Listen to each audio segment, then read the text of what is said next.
আসসালামু আলাইকুম ওয়া রাহমাতুল্লাহ।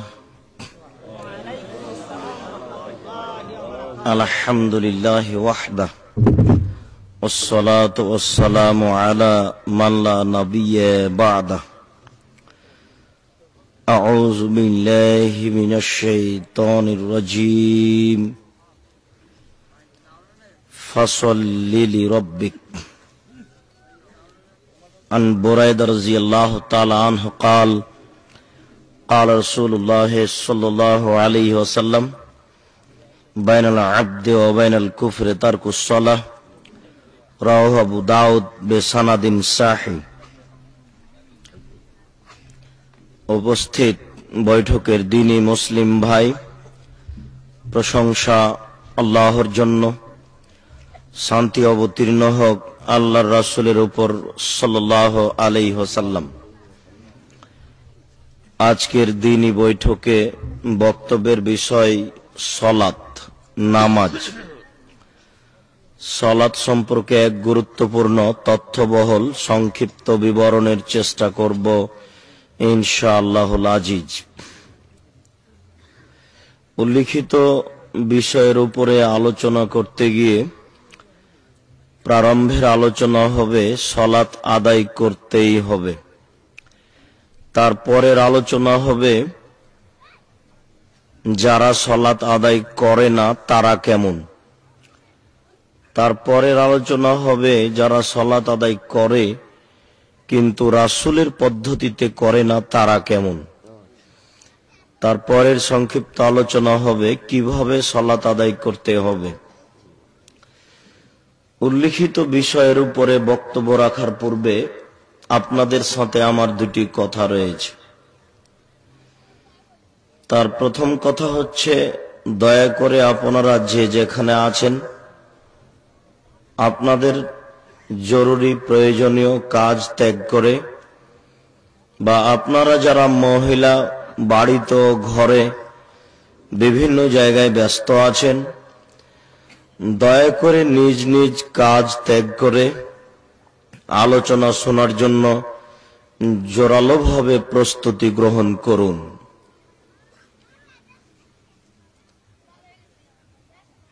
এরপরে আপনাদের সাথে আমার কথা, যা আমার জন্য বলা জরুরি, বলতেই হবে। সেটা হচ্ছে সংক্ষিপ্ত একটু আপনাদের পরিচয়, আপনারা কারা। আপনাদের ব্যাপারে আল্লাহ তাআলা বলেন, ওয়াকালু সামি'না ওয়া আতা'না। শ্রোতা হচ্ছে ওরাই যারা শোনে ও মানে। আপনাদের শুনে মানতে হবে। যদি আপনারা শুনে না মানেন তাহলে এই শোনাটা আপনাদের জন্য বিপদ হয়ে যাবে। আল্লাহর নবী বলেন, আল কোরআনু হুজ্জাতুন লাকা ওয়া আলাইকা। কোরআন তোমার পক্ষেও হতে পারে, কোরআন তোমার বিপক্ষেও হতে পারে। আপনি যদি বক্তব্য শুনে না মানেন তাহলে বিচারের কাঠগড়াতে কোরআন আপনার বিপক্ষে যাবে। তখন আপনার বিচারের মাঠে টিকে থাকা খুব কঠিন হয়ে যাবে। কবর যত জটিল, কিয়ামত তার চেয়ে অনেক অনেক বেশি জটিল। কিয়ামত যত কঠিন, জাহান্নাম তার চেয়ে অনেক অনেক বেশি কঠিন। জাহান্নাম যত কঠিন, কিয়ামত তার চেয়ে একটু কম।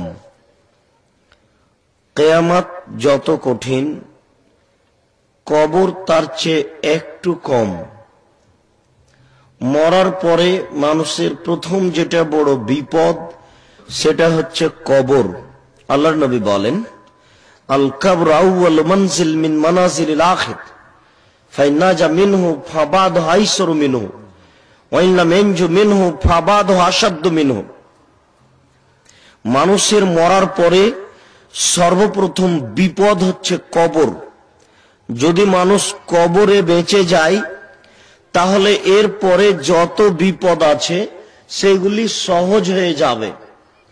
আর যদি কবরে বাঁচতে না পারে তাহলে এর পরে যত বিপদ আছে সব আরো জটিল হয়ে যাবে।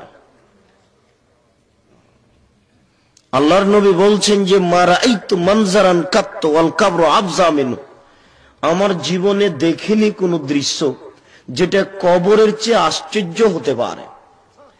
আল্লাহর নবী বলছেন যে যত ভয়াবহ দৃশ্য আছে তার সবচেয়ে ভয়াবহ দৃশ্য হচ্ছে কবর। এই জন্যই আল্লাহর নবী যখন তখন কবর থেকে বাঁচতে চাইতেন। তিনি যেমন ভাবে জাহান্নাম থেকে বাঁচতে চাইতেন, তিনি তেমন কবর থেকে বাঁচতে চাইতেন। একদা একজন ইহুদি মহিলা আল্লাহ রাসূলের দরজায় এসে ভিক্ষা চাইল।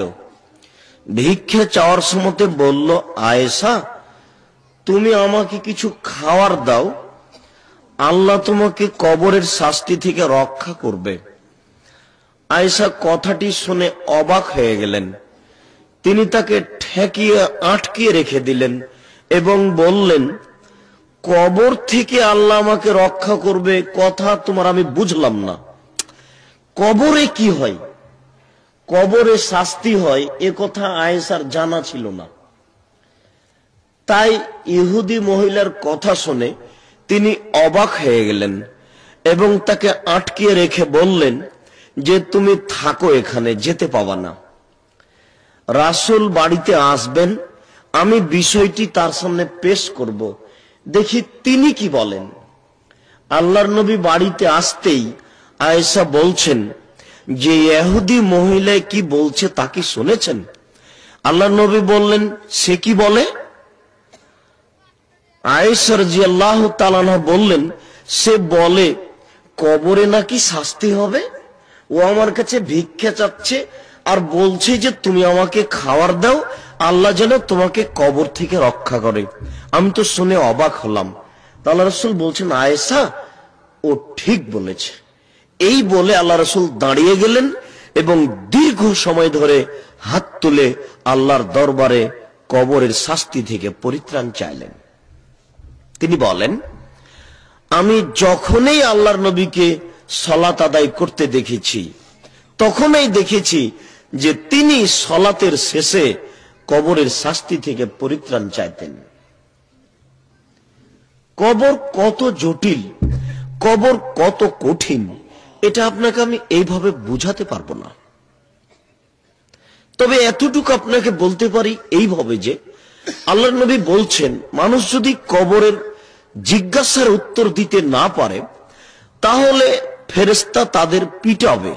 এই সময়তে ইয়াসিহু সাইহাতান ইয়াসমাউ মা বাইনাল মাশরিক ওয়াল মাগরিব ইল্লা সাকালান, সে বাপরে মারে করে চিৎকার করবে আর বিশাল পৃথিবীর জীবজন্তু, কীট পতঙ্গ, পদার্থ, জড় পদার্থ 50,000 মাইল দূরে যা কিছু আছে সবকিছুই শুনতে পাবে যে চিৎকার করছে, কিন্তু মানুষ এবং জিন শুনতে পাবে না এ কত জোরে চিৎকার করছে।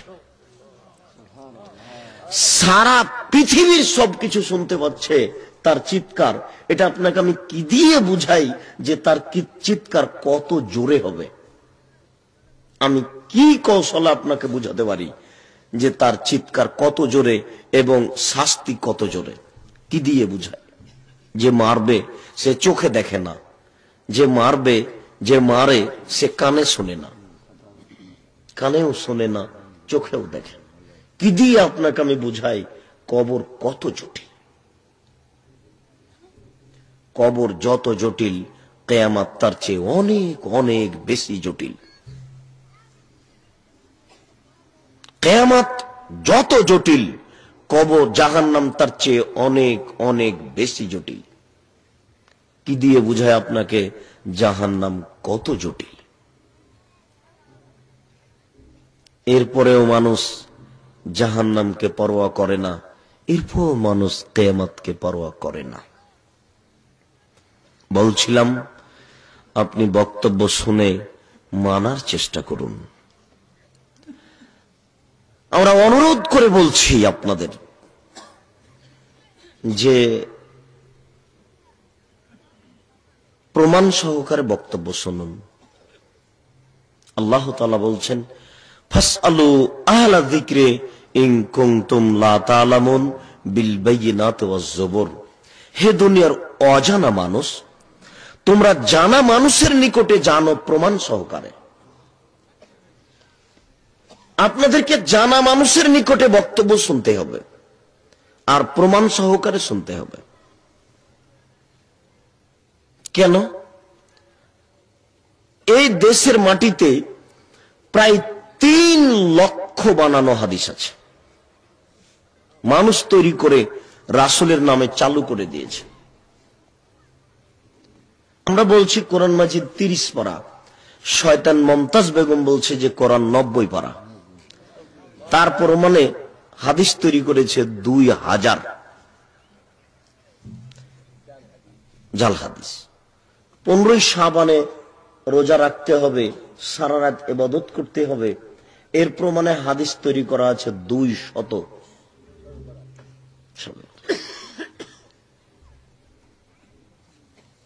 মানুষকে ভুল পথে নিয়ে যাওয়ার জন্য মানুষ এগুলো চেষ্টা করেছে। শত হাজার লক্ষ মিথ্যা তাফসির আছে ধর্মের নামে। কোরআন মাজিদের তাফসির আপনি অবাক হবেন, যার জন্য এই বইটার নাম দিয়েছি তাফসির কি মিথ্যে হতে পারে, মানে গোটা বইটাই মিথ্যা তাফসির। আরো কয়েক পাঠ হবে, অবাক হতে হবে আপনাকে। মানুষের তৈরি করেছে ধর্মের নামে। আমি আর আপনি অবাক হয়ে যাব যে কোরআনের তাফসির, তাফসির কি আর মিথ্যে হয়? এদেশের মাটিতে তাফসির মাহফিল কোথা থেকে আসলো, ঘটনা কি? আমরা তো যখন বড় হয়েছি তখন আমরা শুনেছি যে বিরাট জালসা, ইসলামী জালসা, ইসলামী সম্মেলন, এটা আমরা শুনছিলাম। কি করে এটা উল্টে গিয়ে এখন হয়ে গেছে তাফসির মাহফিল, তাফসির কোরআন। ঘটনা বুঝলাম না কি ব্যাপার। 2 দিন 3 দিন চলছে, আবার তার কমিটি আছে। এর প্রথম যেটা খারাপ উদ্দেশ্য সেটা হচ্ছে মিথ্যা তাফসির ছড়ানো। দ্বিতীয় যেটা খারাপ উদ্দেশ্য সেটা হচ্ছে মানুষকে তার চূড়ান্ত হক পথ থেকে নিচে নামিয়ে নিয়ে আসা। আর তৃতীয় যেটা খারাপ উদ্দেশ্য সেটা হলো ভোট চাওয়া। মৌলিক লক্ষ্য নয় মানুষকে হক পথে নিয়ে আসার। নলে মুফাসসির সাহেব বলছে যে অমুক সূরার 5 আয়াত তাফসির করো। কি তাফসির করবে ও? 5 আয়াতে কি আছে? 2 ঘন্টা আলোচনা করলো এমনিতে, কি কি যেন বলল। 2 ঘন্টা পরে বলছে যে এই আয়াতের তাফসির করতে আরো কয়েকদিন লাগবে, কোনদিন সময় হলে এসে করে যাব। আশ্চর্য, পৃথিবীর কোন মানুষ এরকম তাফসির করেনি, কত করেনি। একটা আয়াতের তাফসির করতে 2-3 দিন লাগবে, এরকম কোন তাফসির পৃথিবীর কোন বিদ্বান করেননি। এর কাছে এত সময় লাগে কেন? অথচ এই মুফাসসির পড়তেই জানে না। শতকরা 98 জন মুফাসসির মিথ্যুক। আমার বুঝে, আপনার বুঝে আরো বেশি হতে পারে, কমও হতে পারে। এদেশের মাটিতে যারা তাফসির মাহফিল করছে তারা শতকরা 98 জন পড়তেই জানে না।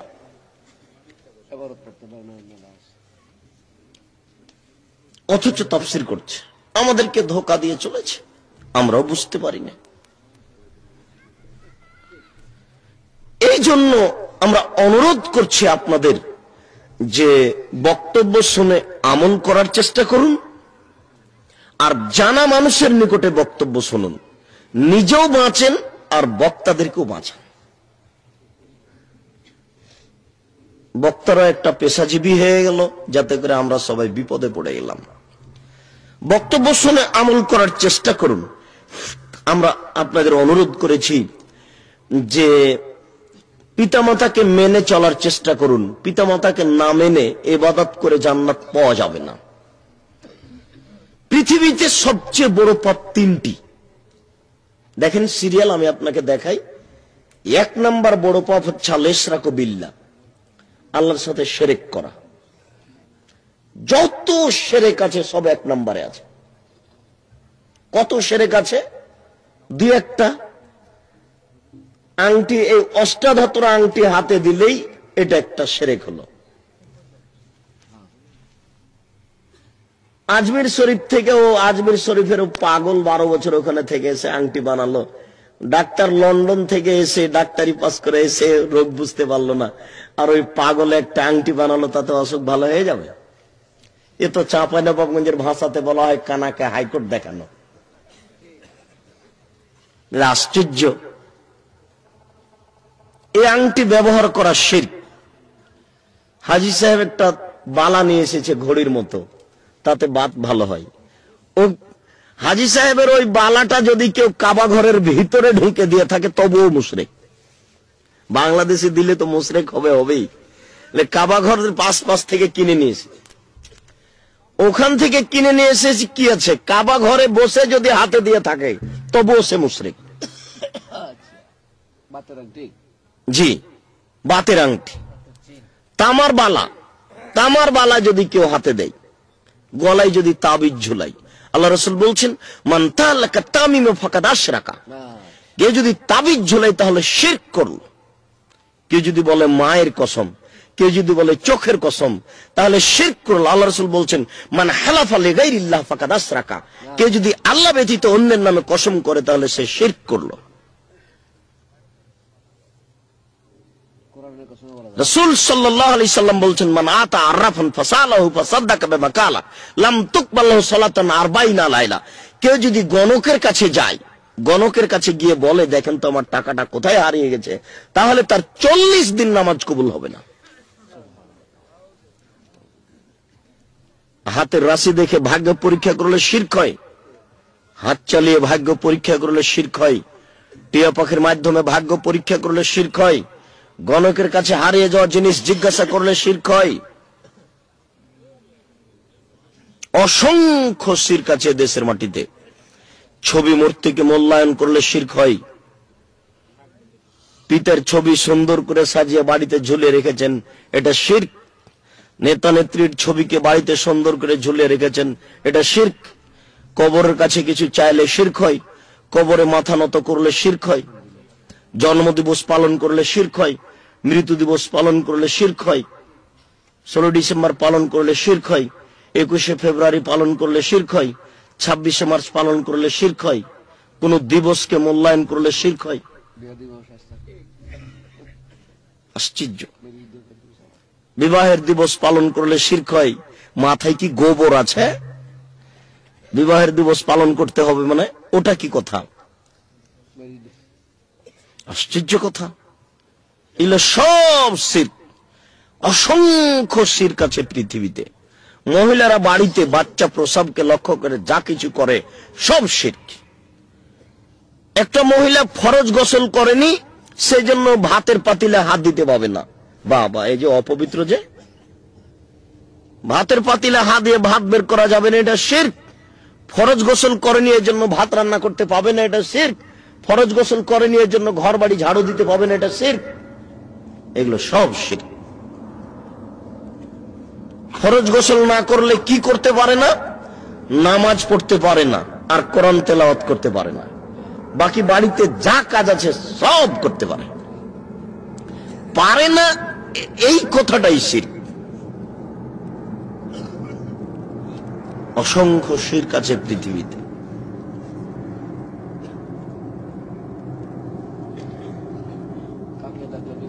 বলছিলাম পৃথিবীতে সবচেয়ে বড় পাপ 3টি।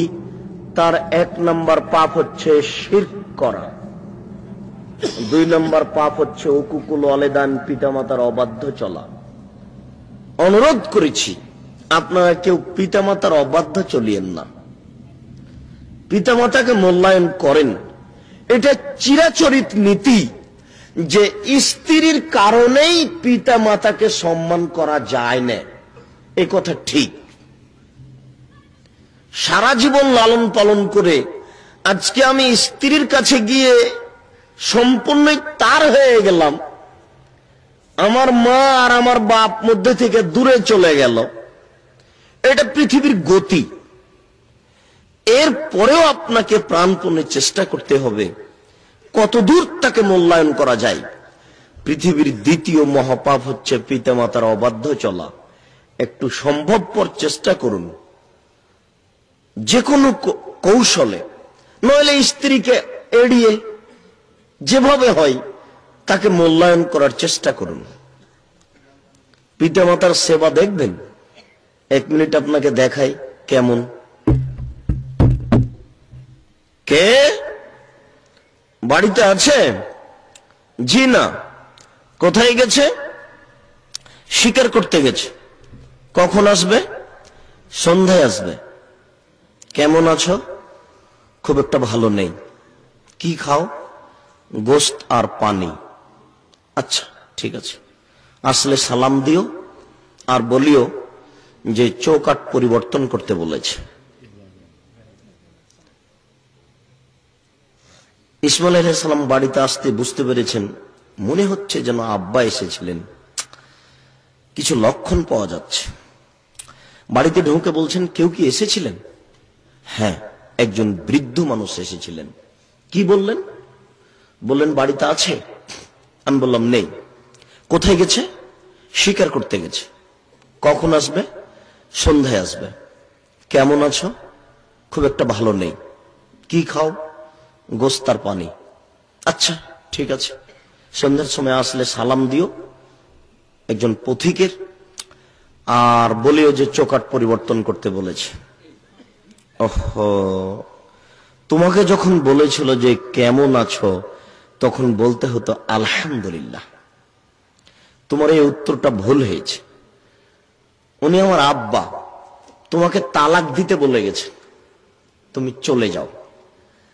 তুমি কত বড় সুন্দরী এটা আমার দেখার আর সুযোগ নেই। তুমি কত বড় বুদ্ধিমতী এটা আমার দেখার সুযোগ নেই। আমার আব্বা যা বলেছেন তাই হবে, তার এক চুল কমবেশ হবে না। একে বলে পিতামাতাকে মান্য করা, পিতামাতার নিকটে নত হওয়া। এই জন্যই আমি ওই বাইজিদের মিথ্যে কাহিনী আপনাদের সামনে শুনিয়ে বলি, ওটা বলতে হবে না। বুখারী মুসলিমের যে 3 জন এক গর্তে আটকা পড়েছিল, সেটা মানুষকে শোনাতে হবে। এটা আপনি কি কোনোদিন ভেবে দেখেছেন ঘটনাটা কত জটিল? 3 জন যখন গর্তে আটকা পড়ল, তো যেহেতু পাথর সরানো যাবে না, তো বাঁচার পথ কি? এখন বাঁচার পথ মানে তাহলে আল্লাহর কাছে আশ্রয় নেওয়া। তো বিপদে পড়লে নিজের ভালো কর্ম আল্লাহর কাছে পেশ করে বলতে পাওয়া যায়, দেখেন পীর সাহেব কিছু করতে পারবে না, তবে জীবিত পীরকে বলা যেতে পারে যে তুমি যদি সত্যিকারী হও, পীর মানে বদ, কিন্তু পীর মানে শয়তান, পীর ভালো নয়। এরপরে জীবিত মানুষকে বলা যেতে পারে যে আমার বিপদের জন্য আপনি একটু দোয়া করেন। মৃত মানুষ কিছু করতে পারবে না, নবীও পারবেন না কবর থেকে কারোর জন্য কিছু করতে। উমর পারবেন না, আবু বকর সিদ্দিক পারবেন না, তো আব্দুল কাদের জিলানী পারে কি করে? উমর যদি না পারেন, নবী যদি না পারেন, তো শাহজালাল সিলেট থেকে কবর থেকে কি করতে পারে? এটা হয় কি করে? গোলাপ শাহের মাজারে এখানে সবাই মিলে মাথা নত করছে, ওখানে কবরের লোকটাই আছে কিনা তারই ঠিক নাই। আশ্চর্য, কবরই মানুষ। কি এক দুনিয়ায় পাগলামি! ওটাও আশ্চর্য। তো মুসলমানের কাজ দেখে কে আশ্চর্য হবে? মুসলমান যদি হিন্দুর কাজ দেখে আশ্চর্য হয়, তো মুসলমানের কাজ দেখে কেটা আশ্চর্য হবে? হিন্দু কি করেছে? সরস্বতী, ভগবতী, কালী তৈরি করে ওখানে কলা দিয়েছে, তো ওখানে কলা আর মিষ্টি রেখে চলে গেছে। এখন মুসলমান বলছে যে বোকা, ও কি কলা খেতে পারে? তুমি ওখানে কলা দিলে কেন? তো তাহলে ও তো সাধারণ মানুষ করেছে। ঢাকা বিশ্ববিদ্যালয়ের শিক্ষক ছাত্ররা কি করছে? রাজশাহী বিশ্ববিদ্যালয়ের, এগুলো হচ্ছে সবচেয়ে উন্নত মানের শিক্ষা প্রতিষ্ঠান, এগুলো হচ্ছে বিদ্যাপীঠ। এসব জায়গায় সবচেয়ে বড় শিক্ষিত মানুষ বসবাস করেন। এই লোকগুলি শহীদ মিনার তৈরি করে শহীদ মিনারে ফুল দিল। বলেন তো, এই ফুল দেওয়াতে বরকতের কি লাভ? বরকত রফিক জব্বারের কি লাভ হতে পারে? তাহলে আপনারা তো এখন আপনাদের বলা উচিত যে এই বিশ্ববিদ্যালয়ের শিক্ষকগুলি আর ওই লোকগুলির মধ্যে পার্থক্য কি? এদের মাথায় গোবর আছে।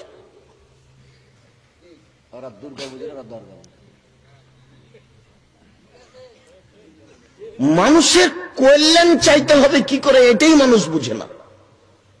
আশ্চর্য, এটা হয় কি করে? অসম্ভব। রাসূলের নীতিকে অপমান করে, রাসূলকে অপমান করে লাভবান হওয়া যায় না। বলছিলাম, বিপদে যদি পড়েন, জীবনে কোনো কাজ করেছেন কি ভালো কাজ, সেই কাজটা আল্লাহর দরবারে পেশ করতে পারেন। যেমন একটা ভালো কাজ আপনাকে দেখাই, যে হঠাৎ একটা গাড়ি অ্যাক্সিডেন্ট হয়ে গেল, আপনি কোথাও যাচ্ছিলেন, খুব জরুরি যেতে হবে, সেই কাজ ত্যাগ করে ওই মরা অর্ধ মরা লাশগুলিকে নিয়ে চলে যাচ্ছেন হাসপাতালে। আপনার কাজ কোথায় চলে গেল? এইগুলির পিছনে আপনি 2 দিন 3 দিন সময় কাটালেন। এ একটা ভালো কাজ করেছেন। কোনদিন বিপদে পড়লে এই কাজটাকে আল্লাহর দরবারে পেশ করতে পারেন, যে আল্লাহ, একদিন বিপদে পড়া লোককে উদ্ধার করেছিলাম, আর ওটা তোমাকেই সন্তুষ্ট করার জন্য করেছিলাম, দয়া করে তুমি আজকে আমাকে বিপদ থেকে বাঁচাও। আপনি আপনার কাজকে পেশ করতে পারেন। এটাই দেখেন, 3 জন গর্তে আটকা পড়েছে, তো 3 জনের একজন বলছে, আল্লাহ লি ওয়ালিদানে শাইখানে কবীরানে, আমার 2 জন বৃদ্ধ পিতা মাতা ছিলেন, কুনতু আরা আলাইহিম, আমি তাদের উপরে ছাগল চড়াতাম, সারাদিন ছাগল চড়িয়ে সন্ধ্যায় দুগ্ধ দহন করে আমার পিতা মাতাকে আগে পান করাতাম, তারপরে আমার ছেলে মেয়েকে করাতাম। এটা আমার চিরাচরিত রীতি। একদিন দূরে ছাগল চড়াতে গেলাম, মা আতাই তো হাত্তা আমসাই তো, আমি ঠিক মতো আসতে পারিনি, আসতে সন্ধ্যা হয়ে গেছে। আমি দুধ দহন করে নিয়ে এসে বাপ মায়ের কাছে এসেছি, দেখছি যে তারা ঘুমিয়ে গেছে। আক্রাহন উকে যাহুমা, আমি তাদেরকে জাগানো অপছন্দ করছি, আবার ছেলে মেয়েকে আগে খাইয়ে দেওয়াও অপছন্দ করছি। কেননা আমি কোনোদিন আগে খাওয়াইনি, আগে আমার বাপ মাকে দিব, তারপরে ছেলে মেয়েকে দিব, এটা আমার নীতি। কিন্তু তারা ঘুমিয়ে গেছে, এখন করি কি? এরপরে যেটা কথা সেটা হচ্ছে যে ওয়াতা জাগাও না ইন্দা কাদামাইয়া, আমার 2 পায়ের নিচে আমার ছেলে মেয়েরা চিৎকার করছিল, আব্বা আমাদের দুধ পান করান, আব্বা আমাদের দুধ পান করান। দাবিও দাবুম হাত্তা তালাল ফজর, আমি গিলাস নিয়েই দাঁড়িয়ে থাকলাম, আমার ছেলে মেয়েরা কাঁদতেই থাকলো। এভাবে সকাল হয়ে গেল। আল্লাহুম্মা ইন কুনতা তাআলামান্না ফাআলতু হাযা লিইবতিগা ওয়াজহিকা, প্রতিপালক তুমি যদি মনে করো এই কাজটা আমি একমাত্র তোমাকে সন্তুষ্ট করার জন্য করেছি, তাহলে আজকে তুমি গর্তের মুখ থেকে পাথরখান সরিয়ে দাও। তা আল্লাহ বললেন ঠিক আছে দিলাম। আল্লাহ বললেন ঠিক আছে দিলাম।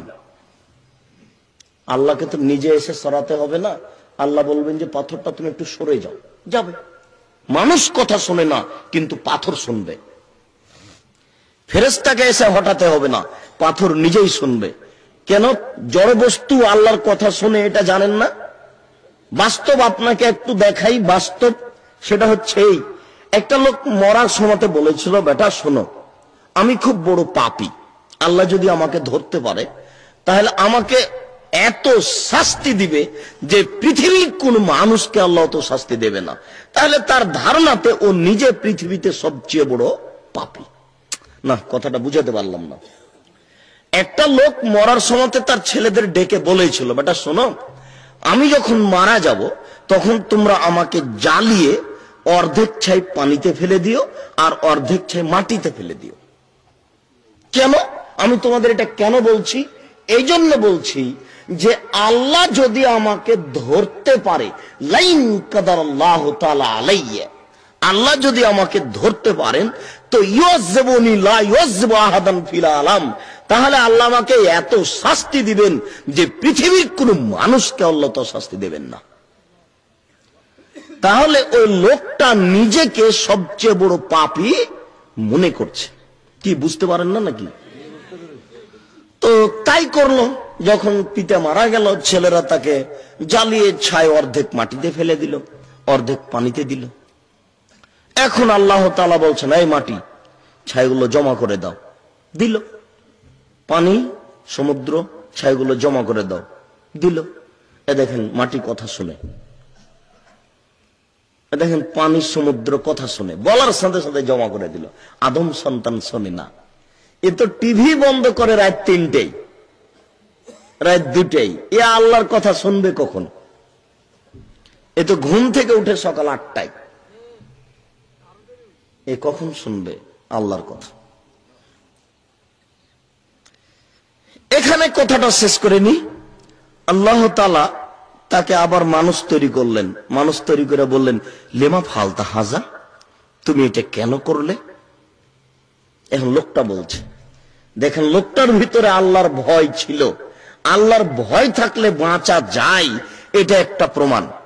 তখন লোকটা বলছে, মিন খাসিয়াতিকা, তোমার ভয়ে করেছি, ওয়ান তাআলাম, তুমি এটা ভালো জানো। আমি এটা তোমার ভয়ে করেছি কিনা আমি তো বললাম যে তোমার ভয়ে করেছি, এরপরে আমি বলছি যে তুমি এটা ভালো জানো। তাহলে আল্লাহ যে সবকিছুই জানেন এটাও তার জানা ছিল। এই পাপী লোকটা এমন মানুষ যে তার ভিতরে আল্লাহর কি ছিল? ভয় ছিল। এবং আল্লাহ যে সবকিছু জানেন এটাও তার জানা ছিল। কথাটার ভাবে বুঝতে পারছেন তো? মানে ও বলছে, আল্লাহ যখন বললেন এই তুমি এটা কেন করেছো, তখন ও বলছে যে তোমার ভয়ে করেছি, আর তুমি ভালো জানো আমি এটা মিথ্যে বলছি না সত্য বলছি, এটা তুমি ভালো জানো। তাহলে তার জানা ছিল যে আল্লাহ সবকিছু জানেন। তখন আল্লাহ বলছেন, ঠিক আছে, কাদ গাফারতু লাক, তোমাকে আমি ক্ষমা করে দিলাম। বিপদে পড়ে নিজের ভালো কাজকে আল্লাহর দরবারে পেশ করে বিপদ থেকে বাঁচতে চাওয়া যায়। তাই তিনজনের একজন বলছে, আল্লাহ আমার বাপ মাকে আমি এইভাবে দেখতাম, আমি এটা তোমাকে সন্তুষ্ট করার জন্যই করেছি। পিতামাতার সেবা দেখেন, সারা রাত আপনার ছেলে তো একটু কেঁদে উঠলে লাফ দিয়ে গিয়ে কত আব্বু আর কত আম্মু তার কোনো হিসাব নেই, আদর করে চুমা চাটা খেয়ে শেষ করছেন। আর সারা রাত বাচ্চারা পায়ের নিচে কাঁদবে আর গিলাসটা ধরে থাকবে সকাল পর্যন্ত। এটা আপনি কেমন মনে করছেন? পিতামাতাকে আগে খাওয়াবে, এটা তার জিদ, তারপরে ছেলে মেয়েকে খাওয়াবে। সকাল হয়ে গেল বাচ্চাদেরকে দিল না। কি দিয়ে আপনাকে বুঝাই যে আপনি পিতামাতাকে মূল্যায়ন করুন। আমরা অনুরোধ করেছি যে কোনো মূল্যে পিতামাতাকে মূল্যায়ন করুন, নইলে তাহাজ্জুদ পড়ে জান্নাত লাভ করা যাবে না। আমরা অনুরোধ করেছি আপনারা সুদ খায়েন না, সুদ খাওয়া মহাপাপ। রাসূল সাল্লাল্লাহু আলাইহি সাল্লাম বলছেন, মায়াকুলু দিরহাম রিবা ওয়া হিয়া আলাম আসাদ্দু মিন সিত্তাতি ওয়া সালাসিনা জিনিয়া। কে যদি জেনে শুনে 1 টাকা সুদ খায়, 36 বার জেনা করে যত পাপ হবে, 1 টাকা সুদ খেলে তার চেয়ে বেশি পাপ। রাসূল সাল্লাল্লাহু আলাইহি সাল্লাম বলেন, আর রিবা 70 জুজান আইসারু হায়ান করজুল উম্মাহু, সুদের পাপের 70টি ভাগ আছে। ছোট ভাগ হলো মার সাথে জেনা করলে যেমন পাপ হয়। আল্লাহ রাসূল বলছেন, কেউ যদি সুদ খায় তাহলে তাকে রক্তের নদীতে ফেলে দিয়ে 5 থেকে পাথর মেরে তার মুখখানাকে ভেঙে চৌচির করে দাও। আল্লাহ রাসূল বলছেন, কেউ যদি সুদ খায় তাহলে তার পেট হবে ঘরের সমান উঁচু, পেটের ভিতরেও সাপ থাকবে, বাহির থেকে দেখা যাবে সাপগুলি কিলবিল কিলবিল করছে। সুদ একটা গর্হিত অপরাধ, সুদ একটা নোংরা অপরাধ, সুদ একটা বর্বর অপরাধ, সুদ একটা জঘন্য পাপ। আপনারা সুদ থেকে বাঁচুন, সর্ব ধরনের সুদের লেনদেন বন্ধ করুন। নিরাশা হবেন না, সুদের পাপ আল্লাহর সাথে জড়িত। লক্ষ লক্ষ টাকা, কোটি কোটি টাকা যদি কেউ সুদ খায়, এরকম সুদ খেয়ে যদি ঢাকায় 10টা বাড়ি করে, এরপরেও যদি অনুতপ্ত হয়ে আল্লাহর দরবারে বলে, আমি তোমার দরবারে বলছি আমার যত সুদের লেনদেন ছিল সব বন্ধ করলাম, তোমার দরবারে আমি এই মর্মে অনুতপ্ত হয়ে বলছি আর কোনোদিন আমি সুদ ভক্ষণ করব না, তুমি আমাকে ক্ষমা করো, ইনশাল্লাহ ক্ষমা হবে। সহজ। কেন? পাপটা আল্লাহর সাথে জড়িত। বুঝতে পারেননি? পাপ এটা ক্ষমা চেয়ে নেওয়া সহজ, এই পাপটা আল্লাহর সাথে জড়িত। একজন কসাই প্রত্যেক দাঁড়িতে 50 গোস্ত কম দিয়েছে, এই পাপের ক্ষমা চাওয়া সহজ নয়। যত মানুষকে গোস্ত কম দিয়েছে সবার কাছে ক্ষমা নিতে হবে। বুঝতে পারেননি বিষয়টা? এটা জটিল, এটা খুবই জটিল। কার কাছে ক্ষমা নিবে? গোস্ত কম দিয়ে তো আল্লাহর কাছে ক্ষমা হবে না, বুঝতে পারছেন না? টাকা কর্জ নিয়েছেন, পরিশোধ না করে আল্লাহর দরবারে তোবা করে এই টাকা ক্ষমা হবে না। ওটা হচ্ছে বান্দার হক, ওটা আল্লাহ মাফ করবেন না। আল্লাহ যদি মাফ করেন তাহলে আবার আল্লাহ হবেন অত্যাচারী। আর আল্লাহ বলেছেন ইন্নী হারামতু যুলমা আলাইয়া, আমি আমার উপরে অন্যায়কে, অত্যাচারকে হারাম করেছি, আমি এ কাজ করব না। তাহলে বুদ্ধি বিচারের কাঠগড়াতে নেকি দিয়ে বুঝিয়ে দিতে হবে, ক্ষমা হবে না। আপনাদের অনুরোধ করেছি আপনারা এসব পাপ বন্ধ করার চেষ্টা করুন, জেনা থেকে বেঁচে থাকুন। জেনা সমাজে একেবারে বন্যার মতো সয়লাভ হয়ে যাচ্ছে। আল্লাহর নবীও বলেছেন পৃথিবী ধ্বংসের লক্ষণ হচ্ছে জেনা বেড়ে যাবে, মহিলা বেড়ে যাবে, জেনা বেড়ে যাবে। অথচ জেনা একটা নেহায়াত অন্যায় পাপ। আল্লাহর নবী বলছেন আল বিক্র বিল বিক্রে জিলদ মেও তাকরিবু সানা, অবিবাহিত নারী পুরুষ যদি জেনা করে তাহলে তাকে 100 লাঠি পিটিয়ে এলাকা থেকে তাড়িয়ে দিতে হবে। আল্লাহ রাসূল বলেন আস-সাইবা বিস-সাইবা রাজম, বিবাহিত নারী পুরুষ যদি জেনা করে তাহলে তাকে ঢেল দিয়ে, ইট দিয়ে, পাথর দিয়ে মেরে মেরে মেরে ফেলতে হবে। যত ভাবি দেবরের সাথে জেনায় লিপ্ত হয়েছে সব ভাবিকে ঢেল দিয়ে, পাথর দিয়ে মেরে ফেলতে হবে। যত দুলাভাই শ্যালিকার সাথে জেনায় লিপ্ত হয়েছে সমস্ত দুলাভাইকে পাথর দিয়ে, ঢেল দিয়ে, ইট দিয়ে মেরে ফেলতে হবে। যত মানুষ কাজের মেয়ের সাথে জেনায় লিপ্ত হয়েছে এদেরকে পাথর দিয়ে মেরে ফেলতে হবে। যত মানুষ নারী বিবাহের পরে পরকীয়া প্রেমে লিপ্ত হয়েছে সবকে পাথর দিয়ে, ঢেল দিয়ে মেরে ফেলতে হবে। তার বেঁচে থাকারই সুযোগ হারিয়ে গেছে। কত বড় অপরাধ! এরপরে মানুষের ঘরে ঘরে হচ্ছে। জেনা বন্ধ করার চেষ্টা করুন, জেনার মাধ্যম বন্ধ করার চেষ্টা করুন। যদিচ মাধ্যম বেড়ে চলেছে। মোবাইল হচ্ছে জেনার মাধ্যম, টিভি হচ্ছে জেনার মাধ্যম, এসব সিডি হচ্ছে জেনার মাধ্যম। এগুলো দ্রুত সমাজকে এত নিচে নামিয়ে দিল, বুঝতে পারছেন না যে 5 দিন আগে সমাজের অবস্থা কি ছিল, আর এই 5 দিনের মধ্যে 10 দিন পরে সমাজের অবস্থা কেন এত তাড়াতাড়ি উল্টে গেল। এগুলো মাধ্যম। বহির্বিশ্বের সাথে দেশের যোগাযোগ খুব বেশি। যাদের কাছে জেনা কোনো পাপ নয় তাদের সাথে এদেশের যোগাযোগ বেশি, যার জন্য মানুষ জেনাকে আজ পাপ মনে করে না। আল্লাহ রাসূল এই কথা দুঃখ করে বলেছেন, আমি দুঃখিত আমার উম্মত ইস্তাহিলুনাল হাররা, জেনাকে হালাল মনে করবে, মদ পান করাকে হালাল মনে করবে, বাদ্যযন্ত্রকে হালাল মনে করবে। এদেশের মানুষ গান বাজনাকে কি হারাম মনে করে? একটুকু ভারী মনে করে না।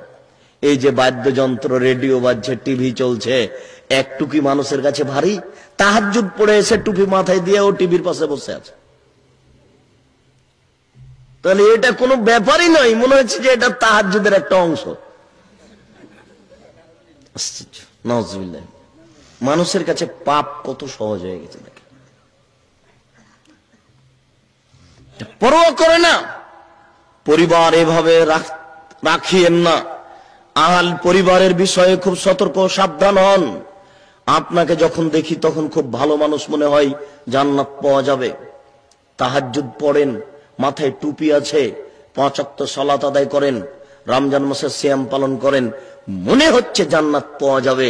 কিন্তু আপনার মেয়ে, আপনার স্ত্রীকে যখন দেখা যায় তখন মনে হয় জান্নাত পাওয়া যাবে না। কেননা 3 শ্রেণীর মানুষ জান্নাতে যাবে না। 3 শ্রেণীর মানুষ জান্নাতে যাবে না। 3 শ্রেণীর মানুষ জান্নাতে যাবে না। তার 1 শ্রেণীর মানুষ হচ্ছে যারা নেশাদার দ্রব্য পান করে, মুদমিনুল খামর, বিড়ি, তামাক, সর্দা, জর্দা, সিগারেট যারা নিয়মিত খায়, তারা নেশাদার দ্রব্য পান করে, এরা জান্নাতে যাবে না। মুদমিনুল খামর যারা নিয়মিত নেশাদার দ্রব্য পান করে তারা জান্নাতে যাবে না। দ্বিতীয় শ্রেণীর মানুষ, ওরাই জান্নাতে যাবে না যাদের বাড়িতে বেহায়াই আছে। আল্লাযী কুরফি আলাল খাবাসা, যার বাড়িতে বেহায়া এছো জান্নাতে যাবে না। এই জন্য আমরা নারীদের অনুরোধ করেছি, মাইকের আওয়াজ যত দূর পর্যন্ত যাচ্ছে সকল মুসলিম বোনকে হুঁশিয়ারি দিয়ে সাবধান করে বলছি, দেখুন আপনার লজ্জা থাকা উচিত। আপনি একজন মুসলিম মহিলা, আপনি একজন মুসলমানের বাচ্চা, আপনার পিতা মুসলমান, আপনার মা মুসলমান, আপনি একটা মুসলমানের মেয়ে, আপনি একজন মুসলমানের স্ত্রী।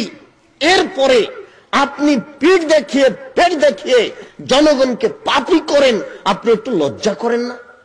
আপনার লজ্জাবোধ থাকা উচিত। আপনার আমরা লজ্জা কামনা করি, আন্তরিকভাবে আপনার লজ্জা চাই।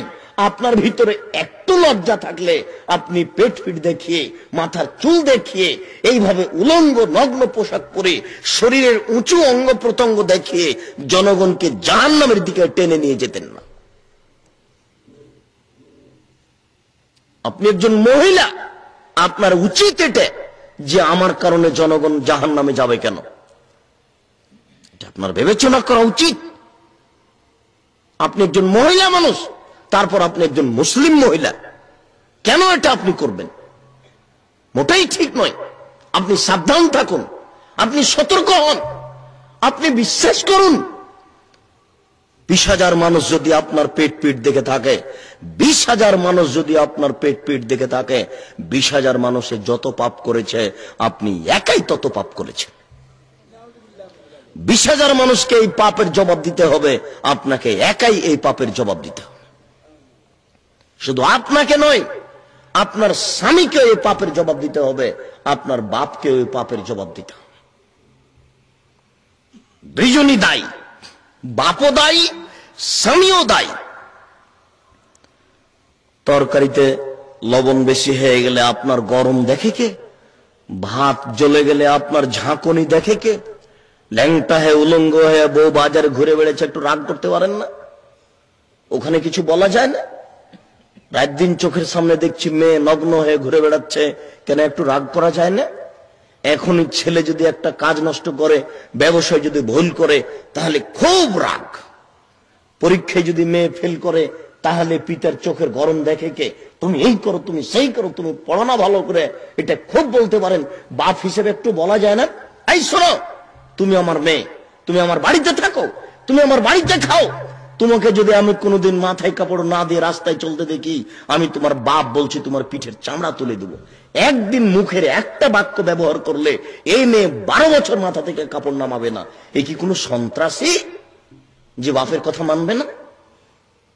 এ তো বাপের কথা মানে, মায়ের কথা মানে, বলার আগে মানে। মেয়েরা বাপের কথা মানে, মেয়েরা মায়ের কথাও মানে। বাপের খুব সেবা করতে চায় মেয়েরা, খানা পানি রেডি। রমজান আসলে বাপকে ইফতারি করে খাওয়াবে, সেজন্য সেই মেয়ে ইফতারি সাজাতে লেগেছে বাপের জন্য জোহরের পর থেকে। খুব সুন্দর করে ইফতারি রেডি করছে, আব্বাকে খাওয়াবে। তাহলে বাপের কথা মেয়ে মানে? মা বলে, এই খালেদা ঘরটা ঠিক করো তো, করে। থালা বাটি গুলো একটু পরিষ্কার করো তো, করে। তাহলে মেয়ে মায়ের কথা শুনে মানে। এখানে মানে না কেন? এখানে মা বলে না, মাই তো ছোট ব্লাউজ পরে আছে, অর্ধনগ্ন হয়ে আছে, তাহলে মা মেয়েকে বলবে কি করে? মাঝে মেয়েকে বলবে তো বলারই তো তার কাছে পরিবেশ নেই। যার জন্য তো এই কথাটা একেবারেই ঠিক যে মেয়ে খারাপ নয়, মা খারাপ। মা যেমন বেটি তেমন, বাপ যেমন বেটা তেমন। অনুরোধ করেছি আপনারা আমাদের কথা রক্ষা করুন। আপনার স্ত্রী সালোয়ার কামিজ মেক্সি চাদর পরবে, এটাই ঠিক। আপনার স্ত্রী সালোয়ার কামিজ মেক্সি চাদর পরবে, এটাই ঠিক। আপনার স্ত্রী যদি সালোয়ার কামিজ মেক্সি চাদর না পরে, শাড়ি 2 ছাটের ব্লাউজ পরতে হবে জরুরি ভিত্তিতে। 2 ছাটের ব্লাউজ মানে যার হাত হবে কবজি পর্যন্ত, নিচের দিক কোমরের নিচে চলে যাবে। 1 থেকে 1.5 গজ কাপড়ের ব্লাউজ তৈরি করতে হবে। ছোট ব্লাউজ আমরা হারাম বলিনি। যে বাড়িতে তার দেবর থাকে না, ভাসুর থাকে না, গ্রামবাসী যায় না, সে বাড়িতেও ছোট ব্লাউজ পরে থাকতে পারে, ব্রেসিয়ার পরে থাকতে পারে, ওই এমনিতেই থাকতে পারে, সেটা তার স্বামীর ব্যাপার। কিন্তু এই স্বাভাবিক বাড়িতে ছোট ব্লাউজ পরে থাকতে পারে না। দেখুন, তাহাজ্জুদ পড়ে লাভ হবে না।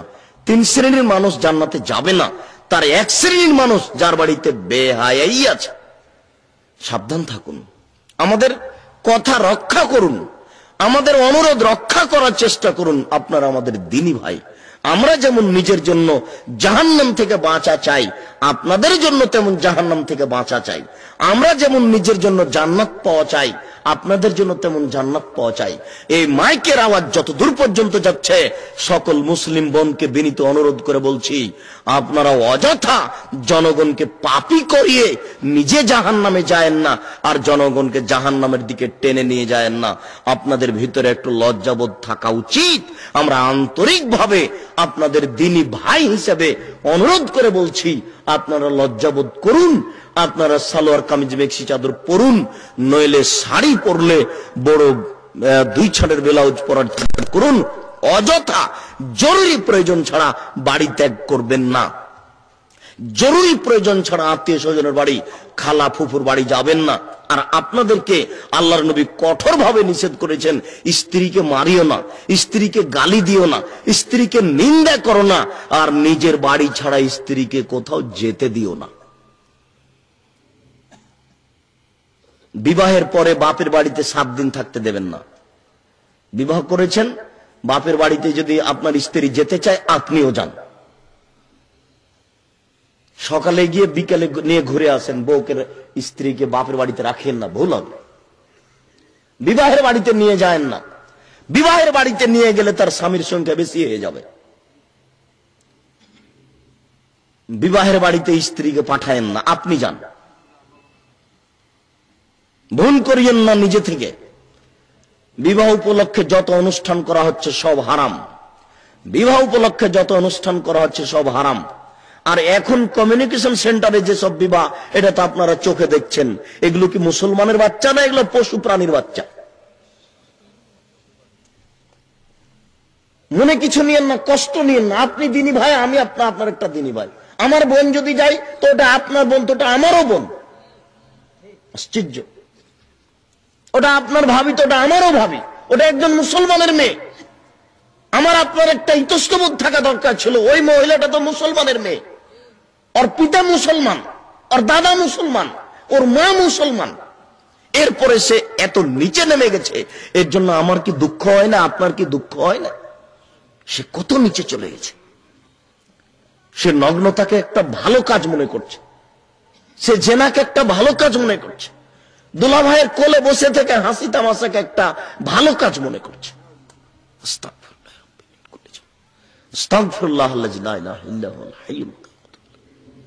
এর জন্য আপনাদের দায়ী হতে হবে।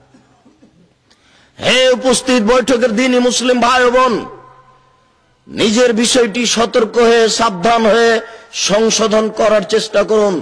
হাত থেকে ঢেল ছুটে গেলে যেমন ঢেল ধরা যায় না, শ্বাস বন্ধ হয়ে গেলে তেমন এই পাপকে ঠেকানো যাবে না। আমাদের অনুরোধ রক্ষা করুন। মহান আল্লাহ বলেন, ফাসাল্লি লিরাব্বিক, আপনি আপনার প্রতিপালকের নামে সালাত আদায় করুন। মহান আল্লাহ বলেন, ওয়াকিমুস সালাত লিযিকরি, তোমরা আমাকে ডাকার জন্য সালাত আদায় করো। মহান আল্লাহ বলেন, ইন্নাস সালাতা তানহা আনিল ফাহশাই ওয়াল মুনকার ওয়া লাযিকরুল্লাহি আকবার, নিশ্চয় সালাত নামাজ মানুষকে পাপ থেকে অশ্লীল কাজ থেকে দূরে রাখে। ওয়া লাযিকরুল্লাহি আকবার, আর সালাত হচ্ছে আল্লাহকে ডাকার সবচেয়ে বড় মাধ্যম। যত মাধ্যম দিয়ে আল্লাহকে ডাকা যায়, সালাত আদায় করে নেন। আল্লাহ নবী বলেছেন, শোনো, মানুষ যখন সালাতের সময়কে মেরে ফেলবে, সালাত যখন নির্ধারিত সময় আদায় করবে না, তখন তোমরা কি করবে? সাহাবী বললেন, বলেন ঠিক আছে, আপনি বলেন কি করব? তা আল্লাহ রাসূল বললেন, সালাত তোমরা বাড়িতে পড়ে নাও, এরপরে ইচ্ছা হলে পরে তাদের সাথে জামাতে পড়িও, ইচ্ছা না হলে না পড়িও, পড়লে নফল হয়ে যাবে। এ দেখেন আল্লাহর নবী আপনাদেরকে বাড়িতে পড়ে নিতে বলছে। ফজরের সালাত এবং আসরের সালাত ওরা যেই সময়তে আদায় করছে সেই সময়তে আপনাদের হবে না। এমনি তো আকীদা ব্যাপারে তার সাথে আমার গন্ডগোল আছে, কেননা তার আল্লাহ সব জায়গায় থাকে আর আমাদের আল্লাহ সপ্তম আকাশের উপরে থাকেন। তার আল্লাহর আকার আকৃতি নেই, নিরাকার, আর আমাদের আল্লাহর আকার আকৃতি আছে। নবীতেও পার্থক্য, তার নবী নূরের তৈরি আর আমাদের নবী মাটির তৈরি। তার নবী মারা যায়নি, কবরে জীবিত আছে, যে কোনো সময়ে যে কোনো অনুষ্ঠানে চলে আসে। আর আমাদের নবী মারা গেছেন, কবরে আছে, কোনো ক্ষমতা নেই, চলে গেছেন, দুনিয়া থেকে গেছেন, কোনো ক্ষমতা নেই। নবী আমাদের কবর থেকে কিছুই করতে পারবেন না। যা করবেন বিচারের কাঠগড়াতে আল্লাহ যখন আবার জীবিত করবেন, অনুমতি যখন দিবেন তখন, এবং সিজদাই পড়ে অনুমতি নেবেন, নিজ ইচ্ছায় কিছু করতে পারবেন না, কোনো কিছু করার ক্ষমতা নেই। আল্লাহ অনুমতি দিলে, সুপারিশ করলে আল্লাহ কবুল করবেন, এই কথা আল্লাহ বলেছে। বলছিলাম আপনারা 5 ওয়াক্ত সালাত আদায় করুন। আল্লাহ তাআলা বলেন, আল্লাহর নবী বলেন, মাঝ তুমি এমন দেশে যাচ্ছ, ওরা ইহুদি, ওরা খ্রিস্টান, ওদের তুমি প্রথমে বলো ফাদুম ইলা শাহাদাতিন লা ইলাহা ইল্লাল্লাহ, ওরা সাক্ষী দিবে আল্লাহ ব্যতীত কোনো মাবুদ নেই, মুহাম্মদ আল্লাহ রাসূল, এটা সাক্ষী দিতে হবে।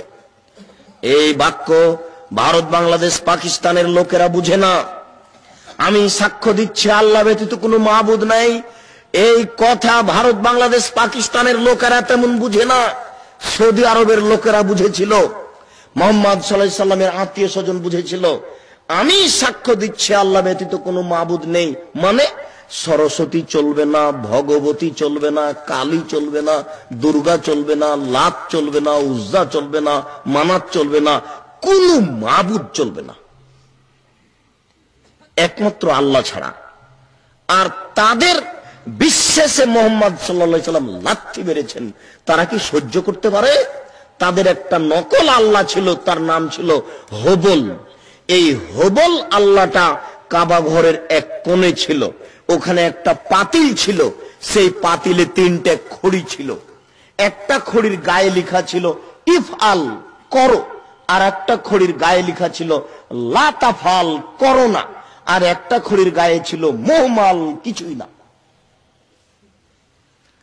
তো ওরা যদি কোন লোকের ছেলের সাথে মেয়ের বিবাহ দিব মনে করত, বা এই জমিটা কিনবো মনে করত, তা আগে হবল আল্লাহর কাছে অনুমতি নিত। নাউজুবিল্লাহ। কিভাবে?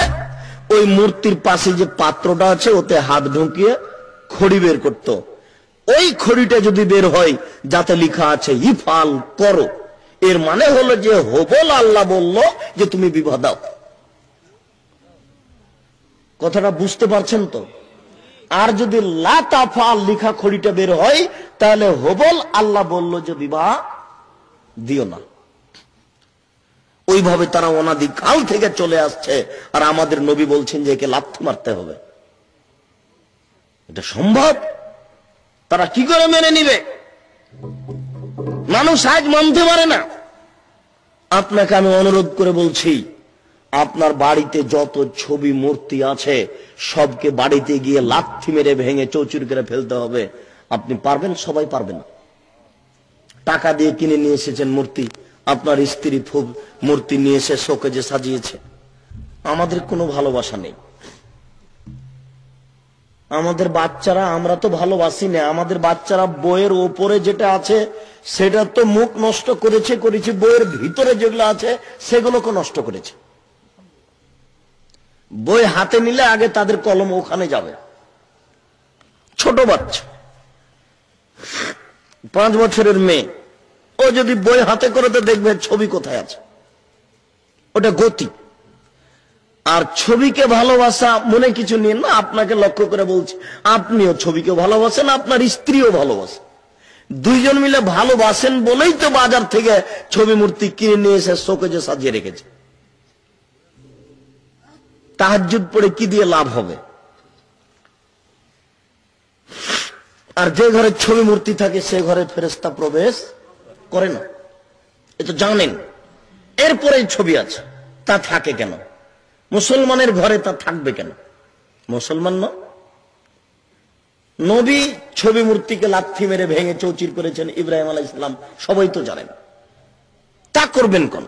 বলছিলাম, হে উপস্থিত বৈঠকের দিনই মুসলিম ভাই বোন, আল্লাহর নবী বললেন, শোনো মুআজ, তুমি প্রথমে বলবে আল্লাহ ব্যতীত কোনো মাবুদ নাই, এটা মেনে নিতে হবে, প্রথম কথা এটা। তারপরে মোহাম্মদ আল্লাহ রাসূল, এটা মেনে নিতে হবে। ফাইনু হাতাউলে দালিক, তারা যদি এটা মেনে নেয় তাহলে তাদের বলো, ইন্নাল্লাহ কাদ ফারাজ আলাইহিম খামসা সালাওয়াতিন ফিল ইয়াউমিল লাইলা, 24 ঘন্টায় 5 ওয়াক্ত সালাত আদায় করতে হবে।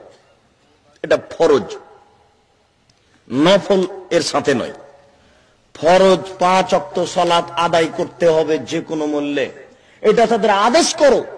আপনি 5 ওয়াক্ত নামাজ পড়তে বাধ্য, নেকি পাবেন কিনা সেটা ভিন্ন কথা। যদি বেশি নেকি নিতে যান তাহলে নফল পড়েন। আল্লাহর নবী বলেছেন, কেউ যদি 5 ওয়াক্ত সালাতের সাথে 12 রাকাত নফল আছে, সুন্নাত আছে, সুন্নাত বলেন আর নফল বলেন, যেটাই বলেন, 5 ওয়াক্ত সালাতের সাথে কত ওয়াক্ত নফল আছে বলেন তো? জোহরের আগে 4, পরে 2, কত হলো? 6। মাগরিবের পরে 2, 8।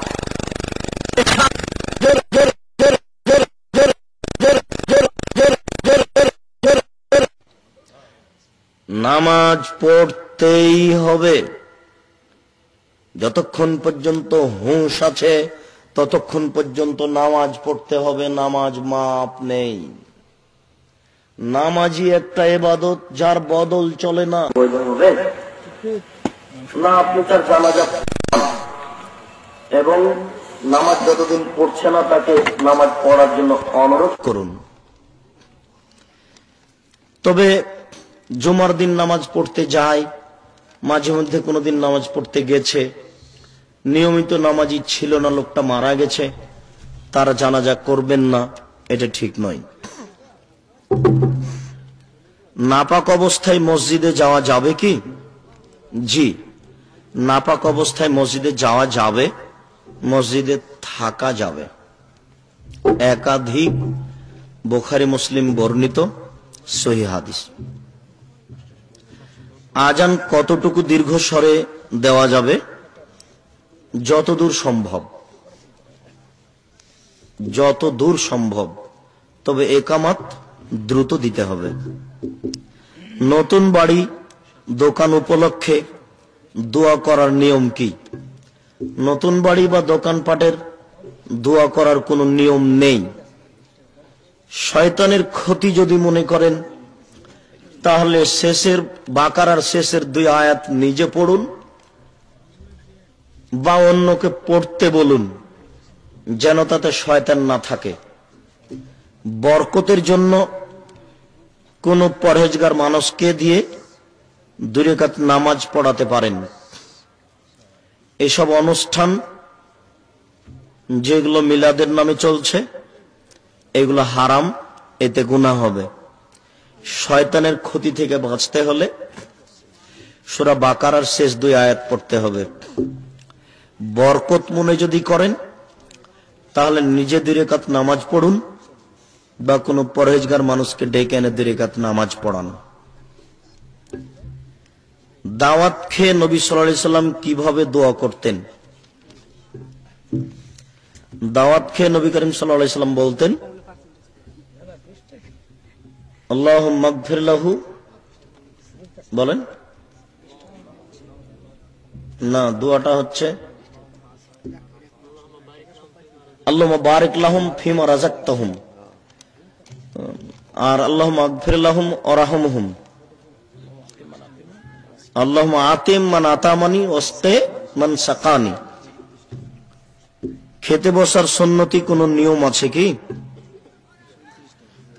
খেতে বসার সুন্নতি নিয়ম একটা হাদিস দ্বারা বোঝা যাচ্ছে যে হাঁটু দুইটা মাটিতে নামিয়ে দিয়ে আত্মাহিত পড়ার যেমন একটা অবস্থা, এইভাবে বসার একটা হাদিস সহি পাওয়া যায়। এছাড়া তেমন কোনো পদ্ধতি পাওয়া যায় না। তবে হেলান দিয়ে খেতে বসা নিষেধ করা আছে। মর্মে চেয়ারে না বসে খাওয়াই ভালো হবে। মর্মে চার জানো হয়ে ডান পা বাম পায়ের দিকে দিয়ে বাম পা ডান পায়ের দিকে দিয়ে যেভাবে সাধারণত বসছি এভাবে না বসাই ভালো। এতে পেটটা খোলা থাকে, বেশি খাওয়া যায়। পায়খানায় যেভাবে বসা হয় এভাবে বসে খেতে পারলে সবচেয়ে ভালো হবে। পেটটা চাপা থাকবে, শরীরটা হালকা থাকবে, খাওয়া কম হবে। দুই হাঁটু উঠিয়ে খাওয়া কম খান, তাহলে ভালো হবে শরীরের জন্য। নবী কম খেতেন, কম খাওয়ার জন্য বলেছেন। গাড়িতে চড়েছি, ওযু নেই, অথচ অক্ত চলে যাচ্ছে, এখন কি করব? যদি দেখা যায় যে মাগরিব হয়ে আসছে, মানে মাগরিব হয়ে গেলে আসর টাইম পার হয়ে যাবে, তাহলে এমনিতে আসরের সালাত আদায় করে নেন ওযু ছাড়াই। তবে জোহর থেকে নিয়ে সূর্য ডুবার পূর্ব পর্যন্ত জোহরকে ঠেলে নিয়ে আসা যায়। সফরে আছেন, ঠিক মাগরিবের সময় এগুলো পাচ্ছেন না, মাগরিব ঠেলে নিয়ে যান একেবারে এশা পর্যন্ত, রাত 10টা 12টা পর্যন্ত। যদি পানি পাওয়ার সম্ভাবনা থাকে তাহলে দুটা একসাথে পড়ে নেবেন। যদি সম্ভাবনা না থাকে তাহলে বিনা ওযুতে বিনা তায়াম্মুমে সালাত আদায় করে নেবেন। নামাজরত অবস্থায় সিজদায় বাংলায় দোয়া করা যাবে কি?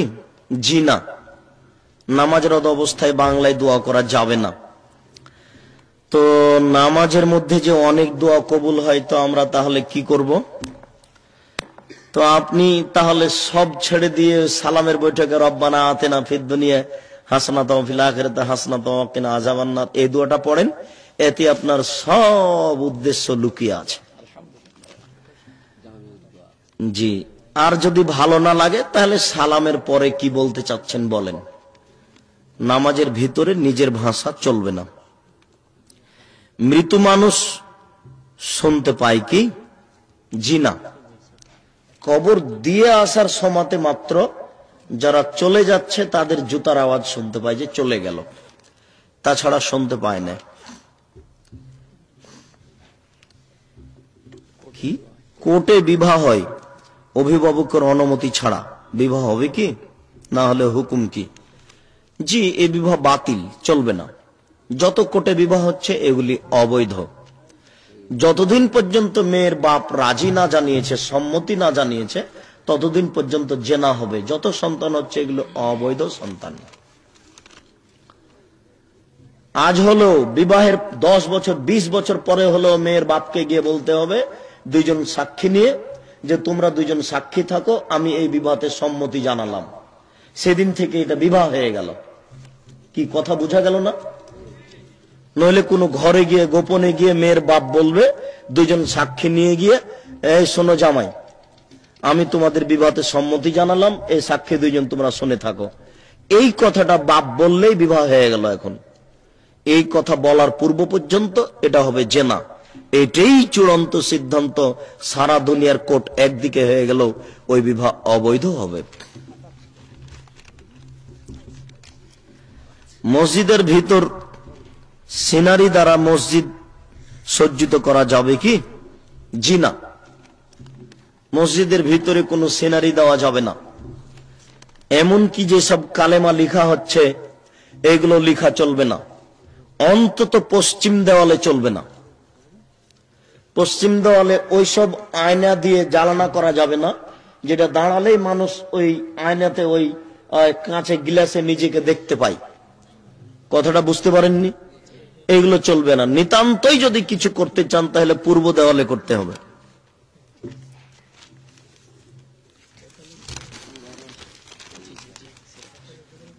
অনেক যে বিদাত কত প্রকার ও কি কি? বিদাত অনেক। কোরআন মাজিদে হারকাত প্রদান ও মসজিদে কারুকাজ করা যাবে কি? জি, কোরআন মাজিদে হারকাত প্রদান করা হয়েছে মানুষের প্রয়োজনে। আরবিদের জন্য হারকাত দেওয়া লাগে না, আমাদের জন্য প্রয়োজন, তাই আমাদের দেওয়া হয়েছে। মসজিদে কারুকার্য না করাই ভালো, করতে হবে না। মোহতারাম, আমি এ মহল্লায় অস্থায়ী বসবাস করি। মাঝে মাঝে পার্শ্বের এক মসজিদে নামাজ আদায় করে থাকি, কিন্তু ইমাম সাহেবের সূরা কেরাত তেমন জানা নাই। যে কয়েকটা সূরা জানেন তা খুবই অশুদ্ধ। শুদ্ধ করার কথা বলতে সে বলে, আমি 40 বছরে ইমামতি করি, আমার সবই জানা আছে, কিন্তু সে বাংলা ভালো পড়তে ও লিখতে জানে না। ফরজ নামাজের পর মোনাজাত করে। আমরা বললাম যে অনেক আলেম বলেন ফরজ নামাজের পর সম্মিলিত মোনাজাত বিদআত। সে বলে থাকে কোন আলেম মোনাজাত নাই হাদিস দেখাতে পারবে না। ও মোনাজাত নাই, তারা নিষেধের হাদিস দেখাতে পারবে না। তো আপনার কথা মনে ছেড়ে চলে আসলো। ওর কেরাত ভালো নয়, এই জন্য তার পিছনে আপনার নামাজ হবে না, এই কথা ঠিক নয়। ওর নিজেরই উচিত যে একজন ভালো লোককে নিয়ে এসে ছেড়ে দেওয়া, কিন্তু উনি যতদিন আছেন কোরআন মাজিদ পড়তে পারুক আর না পারুক, আপনি তার পিছনে নামাজ পড়েন, আপনার জন্য এটাই ঠিক। থাকলো পরের কথা যে নিষেধের দলিল দেখাতে পারবে না, এই কথাটা বলা হচ্ছে অজ্ঞতা। মানে যেখানে নিষেধের দলিল লাগবে না সেখানে চাওয়া হচ্ছে, এটা শরীয়ত না জানার প্রমাণ। তো যাক, সেটা আর আমরা বলছি না। উনি শরীয়ত বুঝেন না বলেই এ কথা বলেছেন, নিষেধের দলিল কই। তবে তার পিছনে আপনার নামাজ হবে।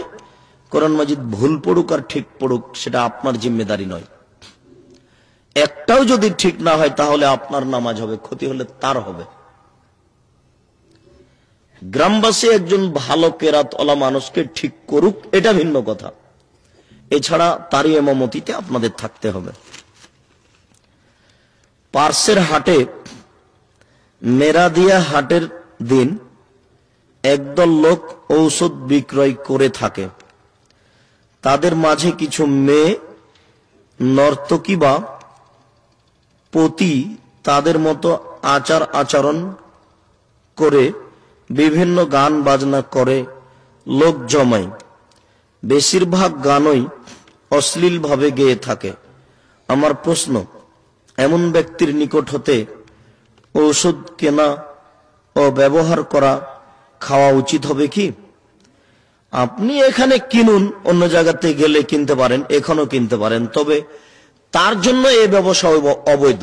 ওইসব মাধ্যম দিয়ে ব্যবসা করা, তার উপার্জন হারাম। আপনি সেখানে ঔষধ প্রয়োজনে নিতে পারেন, অন্য জায়গাতে পাওয়া গেলে সেখানে যান, তবে তার উপার্জন মাধ্যম হারাম।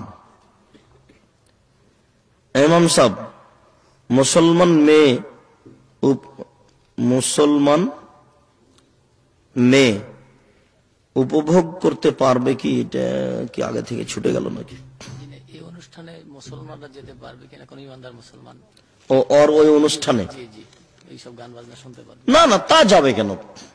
ও তো সব হারাম বাদ্যযন্ত্র, ওখানে যাবে কেন? জরুরি প্রয়োজনে কেউ যদি ওষুধ কিনতে যায় তো কিনে নিয়ে চলে আসবে, ওখানে দাঁড়িয়ে থাকার তো কোনো যুক্তি আসে না, হারাম। সালাত সমাপ্ত হবার পরেই হাত তুলে মোনাজাত করা হয়, এটা কি ঠিক? এটা এখন জিজ্ঞাসা করার প্রয়োজন নাই ভাই, এটা ঠিক নয়। এটা তো আহলে হাদিসের বড় বড় আলেম আজ থেকে নিয়ে 35-40 বছর আগে বলেছেন। যখন আমাদের জন্ম তখন বলেছেন। আব্দুল্লাহ বিন ফজল সাহেব নামাজ শিখের 2য় সংস্করণের 2য় খণ্ডে লিখেছেন, কেউ যদি করতে হবে মনে করে তাহলে অবশ্যই বেদাত হবে।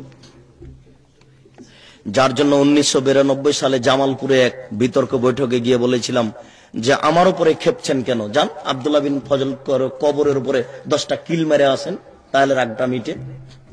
আমার উপরে রাগ করার কি আছে? উনি তো লিখেছেন। ডক্টর আব্দুল বারি রাহেমাহুল্লাহ 41তম আরাফাত পত্রিকা লিখেছেন মোনাজাত বেতাত। শেখ আলিমউদ্দিন সাহেব আজ থেকে নিয়ে 35 বছর আগে লিখেছেন এটা মিষ্টি বেদাত।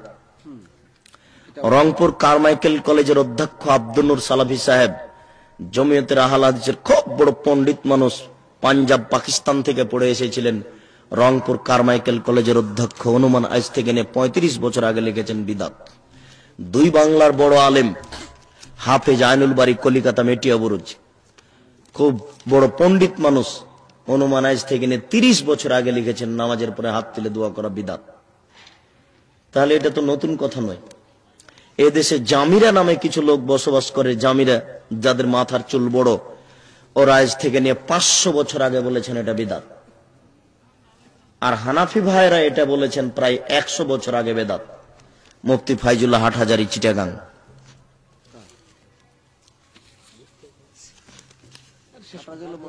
জি শুক্রিয়া, জাযাকুমুল্লাহ খায়ের।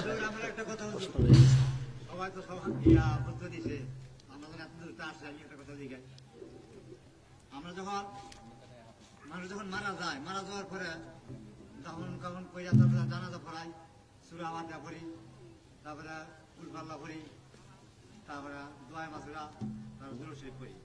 তো আমাদের পার্শ্ববর্তী ভাইয়েরা আছে, হানাফিয়ারা আছে, এরা তো সূরা ফাতিহা পড়ে না, সুবহানাকা পড়ে।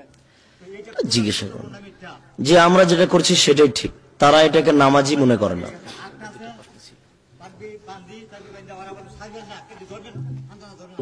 এটা বড়টা কি আছে এটা তো বলবো। 3 নম্বর প্রশ্নে কি আছে ভাই? আমাদের এসব এলাকায় বিয়ের সুন্নতি খাতনার অনুষ্ঠানে হিন্দুদের মতো রীতিনীতি করা হয়ে থাকে। খাতনার অনুষ্ঠান করা যাবে না ভাই, এগুলো হারাম, এগুলো কুসংস্কার। হিন্দু মুসলমান খাতনার কোন অনুষ্ঠান নাই, ওগুলো বাপের জিম্মেদারি বাস। আরো আচ্ছা আচ্ছা দেখি, মাননীয় খতিব সাহেবের কাছে জানতে চাই, মহিলাদের বাচ্চা ভূমিষ্ঠ হওয়ার সময়, যেমন বাচ্চা অর্ধেক ভূমিষ্ঠ হওয়ার পর মাটি গর্ত করে বাচ্চা অংশটুকু গর্ত জায়গায় রেখে নামাজ কায়েম করতে হইবে, ইহার সঠিক বা সহিহ হাদিস সমাধান দিবেন কি? জি না, এই অবস্থাতে তো নামাজ হবে না, নামাজ মাপ। জি, ওই অবস্থায় নামাজ পড়তে হবে না, নামাজ মাপ। প্রসাব বেদনা উঠেছে, যদি রক্ত বা সাদা কিছু দেখতে না পাই, তাহলে বেদনা অবস্থায় নামাজ পড়তে হবে। মাননীয় খতিব সাহেবের কাছে জানতে চাই, সমাজে মদখোর, সুদখোর, জেনা, জুয়ারি, বেনামাজির জানাজা হয়, কিন্তু সমাজে যদি কোনো ব্যক্তি ফাঁসি দিয়ে বিষ খেয়ে বা অন্যান্য পন্থায় আত্মহত্যা করে, সমাজের প্রতিনিধি বা সমাজের ইমাম সাহেবেরা বলে থাকে যারা আত্মহত্যা করে তাদেরকে জানাজা দেওয়া যাবে না বা কবর দেওয়া যাবে না, অথচ সমাজে এসব লোক আছে যে সবারই জানাজা করতে হবে, এটাই ঠিক। আত্মহত্যা করুক, সুদ খাক, মদ খাক, ঘুষ খাক, জানাজা করুন, এটাই ঠিক। তার জন্য একটু দোয়া করতে আপনার আপত্তি কিসের? যদি ঠেকান তো তার আগে ঠেকাতে পারেন না, এখন ঠেকান যে তোমার সাথে সর্ব ধরনের লেনদেন বন্ধ করলাম, আমি গ্রামের সর্দার বলছি, তুমি সুদ খাও, তোমার সাথে আমাদের কোনো লেনদেন নেই, তোমাকে পৃথক করা হলো, বিবাহ শাদীতে তোমার সাথে আমাদের কোনো যোগাযোগ থাকবে না। মরার পরে এগুলি ঠিক নয়। মাননীয় খতিব সাহেবের কাছে জানতে চাই, আদম আলাইহিস সালাম আল্লাহ পাক সৃষ্টির পর যখন আজাজিলকে সিজদা করতে বলল, তখন আল্লাহ পাক আজাজিল, কিন্তু আজাজিলের মনের ভিতর শয়তানি মনোভাবের সৃষ্টি হলো কিভাবে? তখন তো শয়তানের সৃষ্টি হয় নাই, ইহার সঠিক বা সহিহ হাদিসের দৃষ্টান্ত সমাধান দিবেন কি? এটা আপনার জানতে চাওয়া ঠিক হয়নি। ওর অন্তর কিভাবে কি করলো এগুলো আপনার জানার কি প্রয়োজন? তার এটা গতি, সে তো ইবলিস, সে আল্লাহকে মানবে না, এর গতি আগে থেকে তার ভিতরে এটা আছে, এটাই প্রকাশ পেয়েছে। আল্লাহ তাআলার সর্বসৃষ্টি জীব মানুষ মাটির তৈরি, আমাদের রাসূল সাল্লাল্লাহু আলাইহি ওয়াসাল্লাম মাটির তৈরি, কিন্তু রাসূল সাল্লাল্লাহু আলাইহি ওয়াসাল্লাম বলে থাকেন রাসূল সাল্লাল্লাহু আলাইহি ওয়াসাল্লাম বলে থাকে নূরের তৈরি। ইহার সঠিক বা সহিহ হাদিস এর দৃষ্টিতে সমাধান দিবেন কি? না, রাসূল তো নিজে নূরের তৈরি বলেননি, তিনি বলেছেন আমি মানুষ। যারা বলছে নবী নূরের তৈরি তাদের এটা ভুল হচ্ছে, তওবা করে ফিরে আসতে হবে। ফরজ নামাজ আদায় করার পরে ওই স্থানে বসে থাকলে কি বিশেষ কোনো সওয়াব পাওয়া যাবে কি? সুন্নাত যদি থাকে তারপরে, তাহলে বসে থাকিয়েন না, তাসবিহ তাহলিল জিকির আজকার করে উঠে সুন্নাত পড়ুন।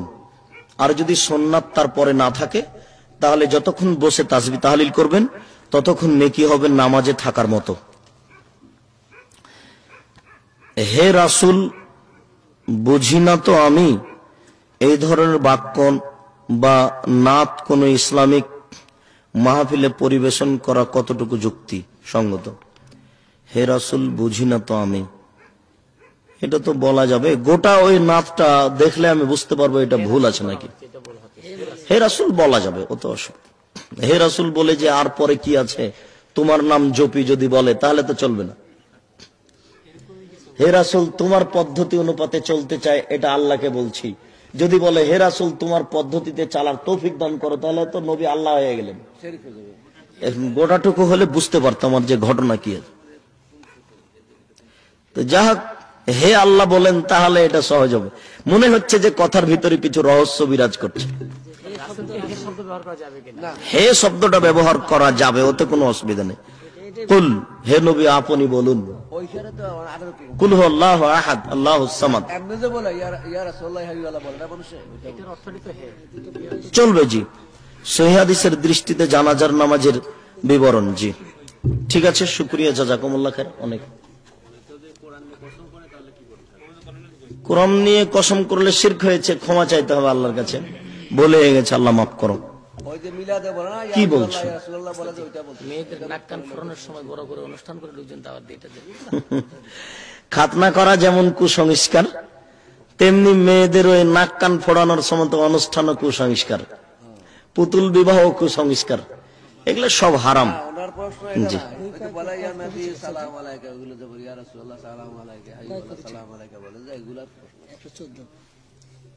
খোলা কতটি ছিল? খোলা কয়টা ছিল গুনেছিল?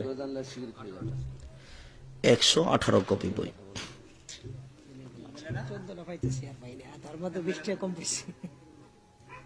আমরা এখন যেতে পারি।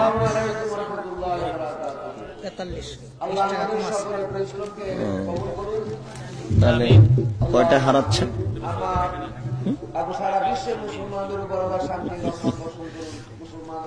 মাদ্রাসা মসজিদের সিক্রেট বিষয়।